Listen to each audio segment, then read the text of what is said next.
Hey friends, Mark Holmes here with my buddy Cowboy Jobu, and as always, thank you guys for watching, commenting, and subscribing to the Jobu Sports Report. Without you guys, this literally does not work. Let's get open for business and let's wake up the football gods. Wake up, guys.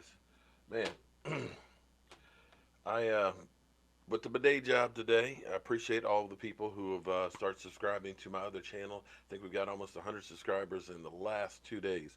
Um, I ended up live streaming while we were literally demoing out this bathroom. We're talking about old plaster tile and all that stuff.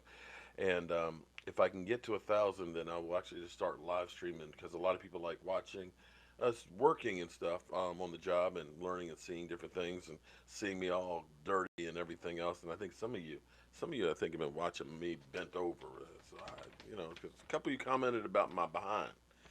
But anyway, when I got home, I've been getting up at like 5:30 in the morning lately, and been going to bed late because the Cowboys have been keeping me up at night. So I've been I've just literally took an old man nap, and I've been knocked the f out. But in the mail today, I got something from Amos, who sent me in the mail. So I'm gonna see what this is. Um, our coach, I mean, excuse me, boy, maybe it's a Freudian slip. Our fearless leader, Jerry Jones, says, you know, those officials out there are kind of thin skinned.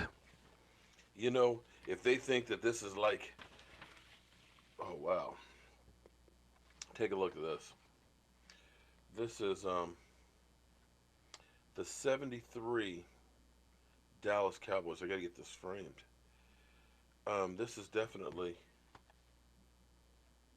take a look.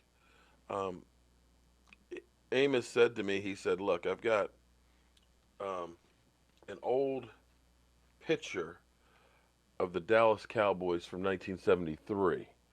And this is, look at this. He said, it's a little battered and bruised, but he said, I want to give it to Cowboy Smithsonian and have you put it up in your man cave. And you got to love this because, you know, now there's so much stuff. They got, this is before they would have had plaques and things. And you're seeing the listing Roger Staubach, Craig Mortensen, Tony Fish, Mel Renfro, Bob Hayes, Mike Montgomery, Bill Thomas, Benny Barnes, Walt Garrison, Cornell Green, Calvin Hill, Charlie Waters, Cliff Harris, wow, Robert Newhouse, Larry Robinson, Mark Washington, Dee Dee Lewis,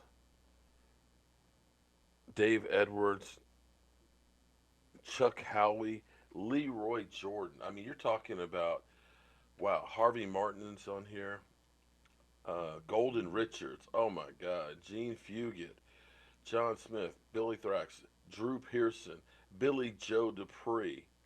This is truly wonderful. I got to figure out where to put this, and I need to get a nice frame to go. That should probably go over here because I've got like Tony Dorsett, and I've got the Manster and Bob Lilly, and that this is definitely. Thank you very much, Amos. Um, I've got so many great fans that look out for me, and I love what I've been able to do with the help of my wife and Michael and things like that down here. And, I really just love putting in the work. What I would love more than anything else is to get a piece like this of our modern day Dallas Cowboys getting a Super Bowl. And this is where you have to start wondering where we're going. Jerry Jones said, if you're waiting for the Dallas Cowboys to fire Jason Garrett during the season, you got a long wait because it's not going to happen. And Stephen Jones kind of on Monday gave Jason Garrett the vote of confidence. Now, here's the thing. Here's the thing. Now, unless something catastrophic, I mean, if the Cowboys ended up, all of a sudden losing 4 or 5 games in a row, then I could say, yeah, they'd fire Jason Garrett. Now, anything's possible. But they're not going to get rid of Jason Garrett during the season. He's 80 and 61, 3 playoff appearances with 2 wins. winning percentage wise, it's a good winning percentage. I mean, he had one losing season, which was the 4-12. You had three 8-8s. You had the 12-4. You had the 13-3, the 9-7, and 10-6. So you look at the course of the last 3 years. 2 years are playoffs, and most years 9-7 actually gets you to playoffs. It's the lack of playoff success is the question.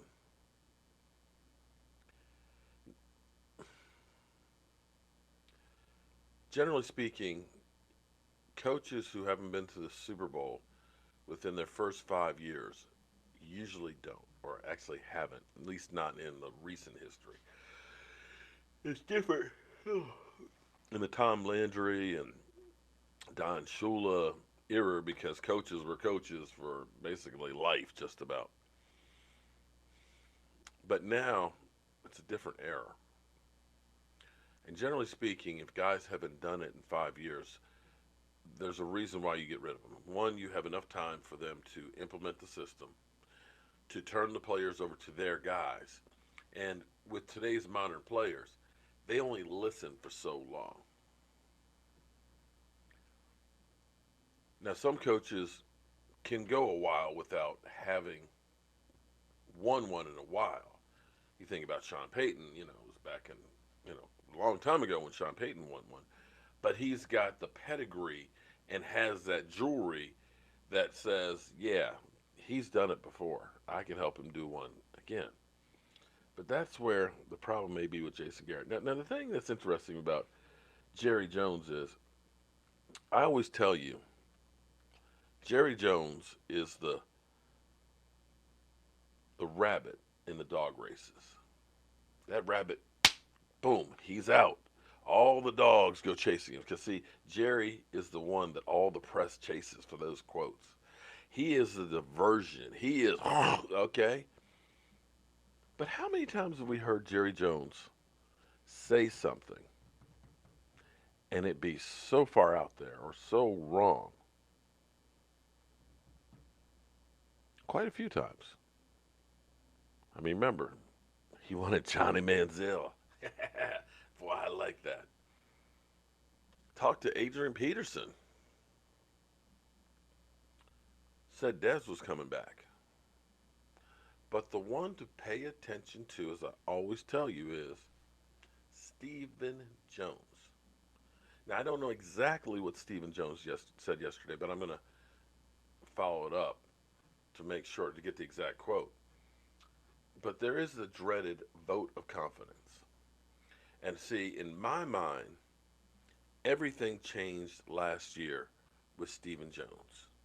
I think in Stephen Jones's mind, that's where all of a sudden we are pump the brakes on extension.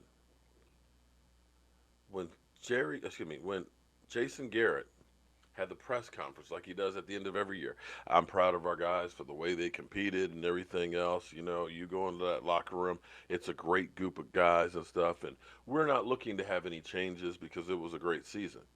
I think that's when Stephen Jones was like, so what? You're satisfied with making the playoffs and winning one game? See, to me, I think there's only one team that should be happy at the end of the year. And that's the guy holding up that trophy. The other 32 should be mad as hell. They should be hungry and say, I need to be that guy. Here's what's interesting. Dan Quinn, Atlanta Falcons coach. Dan Quinn, his first year, 8-8. Second year, 11-5, and went to the Super Bowl. Had a big lead on New England and choked. Third year, 10-6. Fourth year, 7-9, and this year 1-4.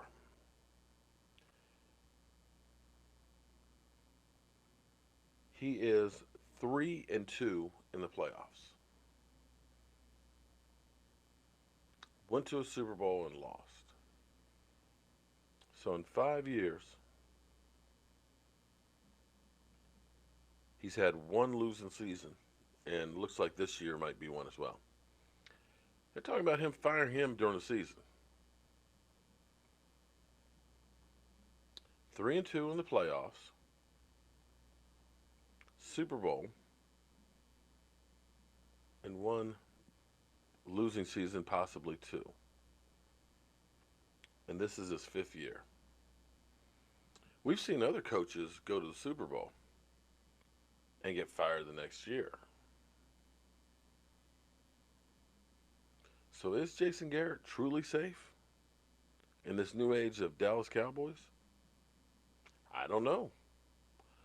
But I would dare say if somehow, some way we lost to the Jets, that could be a possibility.